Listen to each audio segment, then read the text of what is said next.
Berita Sumsel 24 jam hari ini. Manajemen Harian Umum Palembang Express dan Palpres.com melakukan kunjungan silaturahmi dengan Civitas Fakultas Agama Islam Universitas Muhammadiyah Palembang Jumat kemarin. Dalam pertemuan ini dilakukan penjajakan MOA terkait kerjasama publikasi koran digital.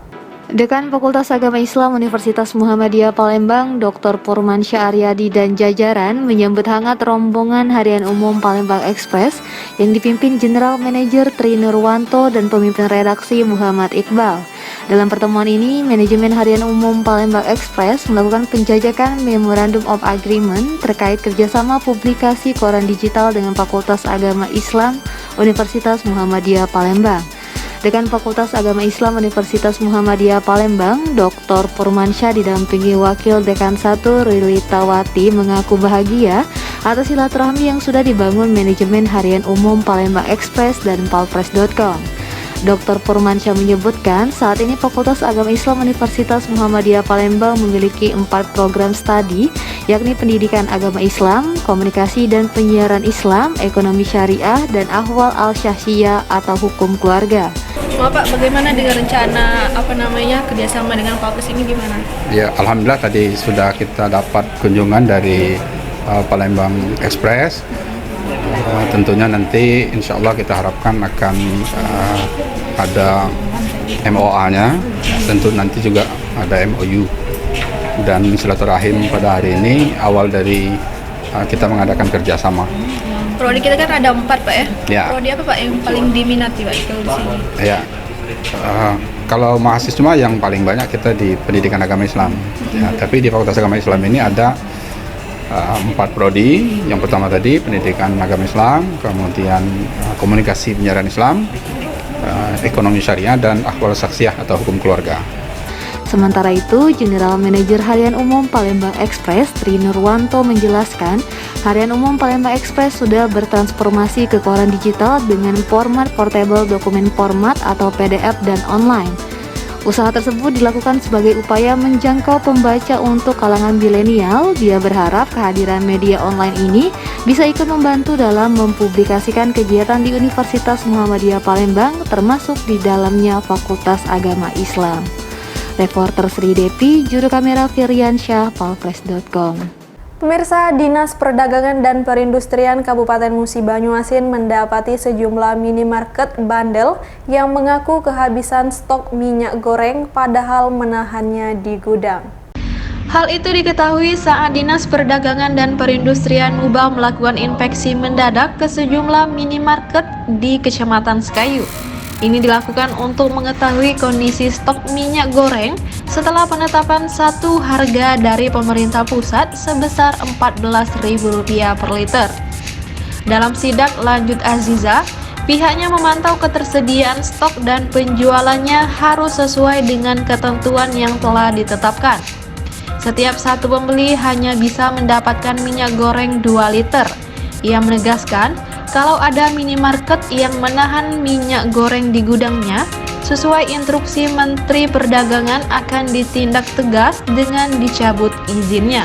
Sesuai dengan Permendak nomor 1 tahun 2021 ya, mengenai kebijakan harga minyak goreng ditetapkan sama Rp14.000 untuk seluruh retail yang berada di bawah April.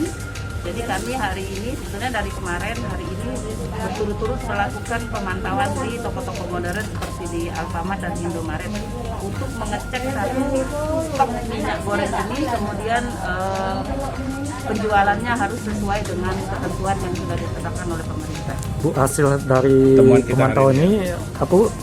Alhamdulillah minyak goreng ini sangat antusias masyarakat untuk membeli, sehingga beberapa toko modern memang ketersediaannya agak terbatas, sehingga memang ada beberapa retail yang kosong, tapi akan segera disuplai kembali dari suppliernya, mungkin hari ini sudah terpenuhi. Kalau ada retail yang menimbun barang, ya tidak menjual alasan stok habis, namun kenyataan di gudang masih ada. Kalau gimana? memang ditemukan hal seperti itu sesuai dengan instruksi dari Pak Menteri Perdagangan, itu akan kami tindak tegas, kami berikan teguran secara tertulis. Jika masih saja besok-besok kita pantau itu sesuai dengan arahan Pak Mendak akan dicabut izin produsennya. Sementara M. Azmi, asisten toko Indomaret depan Polres menerangkan, penyimpanan minyak goreng di gudang itu bukan disengaja, melainkan ada konsumen yang membeli secara online dan ada juga karyawan yang membeli. Reporter dan juru kamera, Firdaus, palpres.com. Lahan persawahan di Desa Pulau Panggung, Kecamatan Tanjung Sakti Pumi, Kabupaten Lahat disapu banjir akibat luapan sungai. Akibatnya 10 hektar lahan padi terancam gagal panen. Wajah para petani di Desa Pulau Panggung, Kecamatan Tanjung Sakti Pumi, Kabupaten Lahat nampak hanya bisa pasrah saat lahan yang ditanami padi seluas 10 hektar disapu banjir luapan sungai. Aroma kerugian sudah ada di depan mata karena lahan yang terendam banjir itu terancam gagal panen. Menurut Kamil, pejabat kepala desa Pulau Panggung, sebetulnya lahan terendam banjir itu ditumbuhi padi yang siap panen. Namun hanya sekejap disapu banjir hingga tanaman padi itu pun terendam banjir. Akhirnya para petani hanya bisa mengumpulkan sisa buah padi yang basah untuk dijemur. Perlu kami laporkan bahwa warga desa Pulau Panggung, Kecamatan Tanjung Sakti Pumi, kemarin sore terjadi musibah air meluap, air sungai Bungin Putih. Beberapa warga yang di lokasi tersebut mendapatkan musibah padi baru panen ini tergusur oleh air yang meluap dari sungai tersebut. Sementara Epri, petani di Desa Pulau Panggung, mengaku mengalami kerugian akibat banjir karena sebagian besar lahan pertanian milik warga terdampak banjir. Dia berharap ada perhatian serius dari pemerintah untuk menanggulangi banjir di desa mereka. Reporter dan juru kamera, Bernard Albar, palpes.com. Berita terakhir Sumsel 24 jam hari ini. Desa Karangdalam di Kecamatan Pulau Pinang, Kabupaten Lahat memiliki daya tarik wisata alam yang sangat indah. Bahkan mungkin tidak dimiliki kebanyakan desa di Indonesia. Desa ini memiliki 8 air terjun. Menurut Mario Andramatik, stafsus Bupati Bidang Pariwisata dan Ekonomi Kreatif, 7 air terjun di Desa Karangdalam berada dalam satu jalur sungai. Kelebihan air terjun ini yakni menyatu dengan alam sehingga sangat memungkinkan untuk menikmati suasana alam yang masih asri. Menurut Mario, keberadaan air terjun itu bisa menjadi salah satu destinasi wisata andalan dan dapat meningkatkan taraf ekonomi masyarakat desa apabila dikelola secara profesional. Daya tarik pariwisata di Desa Karangdalam, Kecamatan Pulau Pinang, Kabupaten Lahat sangat banyak. Ya, kalau total itu ada 8 air terjun dan 7 air terjun itu diantaranya dalam satu sungai, ada di satu sungai yaitu di Sungai Asam, dan 1 air terjun di Sungai Limau, jadi total ada 8. Jadi itu potensi wisatanya gimana Bang? Sangat berpotensi sekali atau gimana? Wah, sangat potensial sekali ya.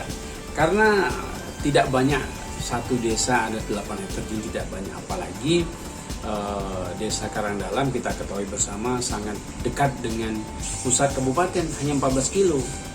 Ya, jadi sekitar 15 menit udah nyampe. Nah, kemudian posisinya di pinggir jalan di antara Lahat dengan Pagalan, ini sangat potensial sekali. Dan kita ketahui Pagalan ini kan sudah ditetapkan menjadi KSPN, Kawasan Strategi Pariwisata Nasional. Pemerintah Kabupaten Lahat pastinya akan memberikan dukungan untuk terbentuknya desa wisata di desa tersebut guna meningkatkan taraf hidup masyarakat desa. Reporter dan juru kamera Bernard Albar, palpres.com. Demikianlah berita Sumsel 24 jam hari ini. Jangan lupa untuk mendukung program kami lainnya di YouTube channel Palpres Official seperti podcast Cukup Pedes, Budak Lorong, Basing Ternyata Bukan Mistis, dan Ruang Cerita bersama Kakak Juli. Saya Sri Depi, sampai jumpa.